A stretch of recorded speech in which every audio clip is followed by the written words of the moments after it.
Hello everyone, welcome to DRX Abhilasha MS BHU videos. आज के video में हम सभी ये जानेंगे कि जो पैर के नाखून होते हैं जो एक्स्ट्रा बढ़ जाते हैं, जिसके कारण बहुत सारे लोगों को काफ़ी ज़्यादा तकलीफ़ों का सामना करना पड़ता है, उसका कारण क्या क्या है और उन सारी चीज़ों को प्रॉब्लम को हम किस तरीके से होम रेमेडीज़ के थ्रू ठीक कर सकते हैं। सबसे पहले तो फ्रेंड्स हमें ये जानना चाहिए कि पैर के नाखून बढ़ते क्यों इतना जल्दी हैं और क्यों उनसे इतना पेन होता है। तो जब पैर के नाखून अंदर की तरफ बढ़ने लगते हैं, यानी कि जब नाखून स्किन के आसपास नीचे की ओर ग्रो करना शुरू कर देते हैं, तो उसके कारण होता यह है कि वो जो नाखून बढ़ा हुआ रहता है वो हमारे पैरों में चुभन देता है, जिसके कारण जब हम जूता पहनते हैं या हम चलते हैं तो हमें दर्द और परेशानी हो सकती है। लेकिन पहले के टाइम में तो काफ़ी ज़्यादा प्रॉब्लम होती थी। आपके टाइम में ऐसा हो गया कि कई सारे होम रेमेडीज़ हैं और जिनका होम रेमेडीज़ से नहीं ठीक हुआ तो बहुत सारे ऐसे मेडिसिन हैं जिनका इस्तेमाल करके आप अपने इस प्रॉब्लम से भी छुटकारा पा सकते हैं। चलिए फ्रेंड्स, जानते हैं कि हमें पता कैसे चलेगा कि जो हमारे फिंगर्स में दर्द हो रहा है वो हमारे पैर के नाखून के कारण हो रहा है। तो देखिए फ्रेंड्स, जब भी आपके पैर के नाखून एक्स्ट्रा बढ़ जाते हैं,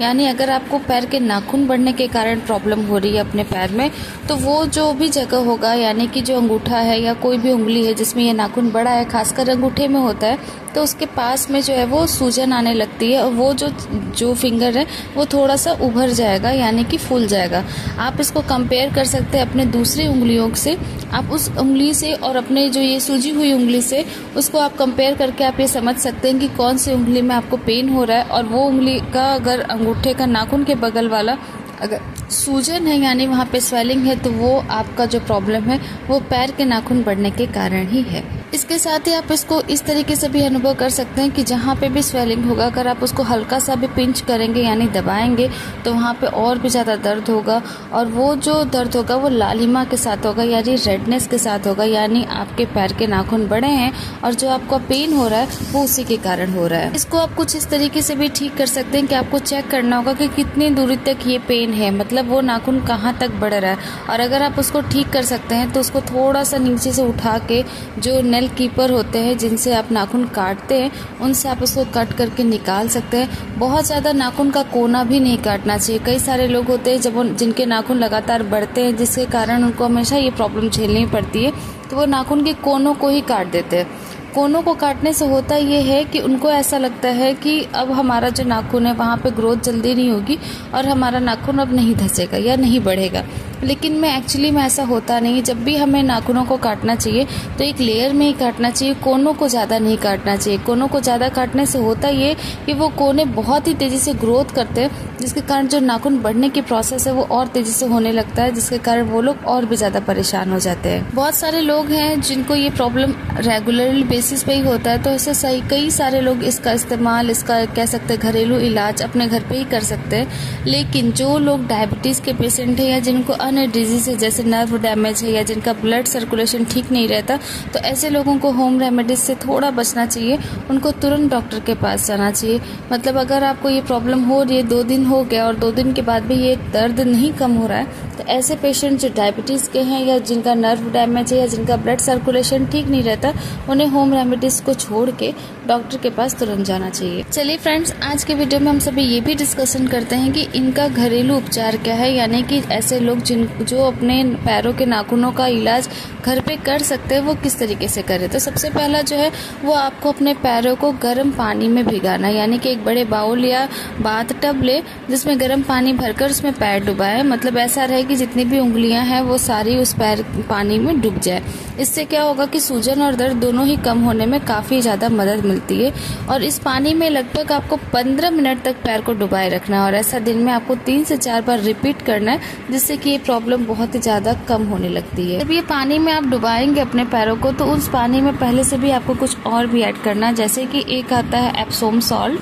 जिसका इस्तेमाल कर सकते हैं, जो कि हमारे सूजन और दर्द को कम करने के लिए काफ़ी बेहतर तरीके से काम करता है। तो जिनके पास ये एप्सोम सॉल्ट नहीं है वो अपने पानी में, जो गर्म पानी का बाथ टब है उसके अंदर आप साधारण नमक भी डाल सकते हैं, सेंधा नमक भी डाल सकते हैं, मतलब कोई भी नमक डाल के उसमें अच्छे से मिक्स करके, ताकि जो भी ये नमक क्या करेगा कि जितने भी बैक्टीरिया या जो भी मतलब माइक्रोबियल ग्रोथ है वो कम करेगा, जिसके कारण भी हमारा जो स्वेलिंग वगैरह है वो कम होगा, साथ में दर्द से भी राहत मिलेगी। जब तक आप पैर को डुबाए रहेंगे यानी 10 से 15 मिनट तक, तब तक हल्के हल्के हाथों से पैरों की मसाज भी करें, जिसके कारण होता ये है कि जो पैर के अंदर नाखून बढ़ रहे हैं ना वहाँ तक वो पानी जा सकेगा, जिससे क्या होगा कि वहाँ की जो बैक्टीरिया होंगी या वहाँ पे जो भी माइक्रोबियल ग्रोथ होगी वो धीरे धीरे खत्म करने में उनको काफ़ी ज़्यादा मदद मिलेगी और आपका जो भी प्रॉब्लम है वो जल्दी ठीक होगा। इसके साथ ही जिनको ज़्यादा प्रॉब्लम हो रही है वो ये बाथ टब का इस्तेमाल करें, यानी गर्म पानी का इस्तेमाल करें। साथ में आप ये भी कर सकते हैं कि जैसे आप शूज़ वगैरह पहन रहे हैं या चल रहे हैं तो आपको प्रॉब्लम हो रही है,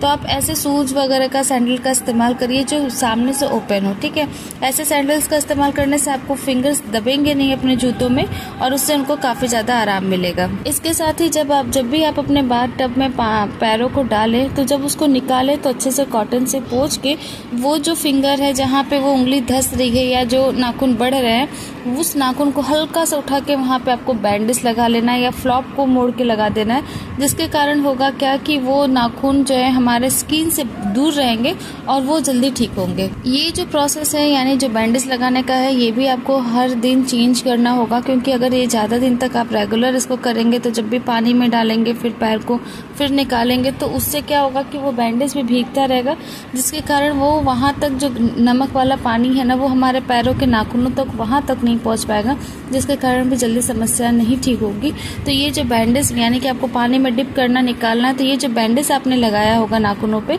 वो एक दिन से ज़्यादा उसको यूज़ नहीं करना, हर दिन उसको वापस से चेंज करना है। और इन सभी चीज़ों के बाद भी अगर आपके पैरों के नाखून ठीक नहीं हो रहे तो आप वहाँ पे रात के टाइम में हल्दी और सरसों का तेल अच्छे से पका कर गर्म करके वहाँ पे लगा के एक कोई भी कॉटन क्लॉथ से बांध सकते, जिससे भी काफ़ी ज़्यादा आराम मिलता है, स्वेलिंग से अच्छा राहत मिलता है। इसके अलावा एक आता है तूत मलिंगा, इसको आप मैं फिगर लगा दे रही हूँ, आप यहाँ से देख सकते हैं। ये तूत मलिंगा जो है जिनके नाखूनों में पस जमा हो जाता है, यानी कि काफ़ी समय तक जब नाखून धंस जाते हैं तो उसके कारण वहाँ पे पानी वगैरह पड़ने पे पस जमा हो जाता है, तो उस तूत मलिंगा का इस्तेमाल कर सकते हैं। ये तूत मलिंगा बहुत ही जल्दी पस को बाहर निकालने में काफ़ी ज़्यादा हेल्प करता है। तो आपको करना क्या है कि तूत मलिंगा को इस्तेमाल करने से पहले उसको 5 से 10 मिनट तक पानी में भिगा के रख देना है। 10 मिनट के बाद वो एक लसलसा गोंद जैसा हो जाता है और उसको अपने नाखूनों के चारों ओर लगा के कॉटन क्लॉथ से अच्छे से रैप कर देना है, बांध देना है, जिसके कारण होगा क्या कि जब वो 5-6 घंटे आपके पैरों पे रहेंगे या 2-3 घंटे भी पैरों में रह रहे हैं तो फिर वो धीरे धीरे एक दिन में तो नीम आवाज़ निकालते, लेकिन अगले दिन से वो पस निकालना धीरे धीरे शुरू कर देते हैं। और इस तूत मलिंगा का इस्तेमाल आपको तब तक करना है जब तक पूरा पस धीरे से अच्छे से निकल नहीं जाए।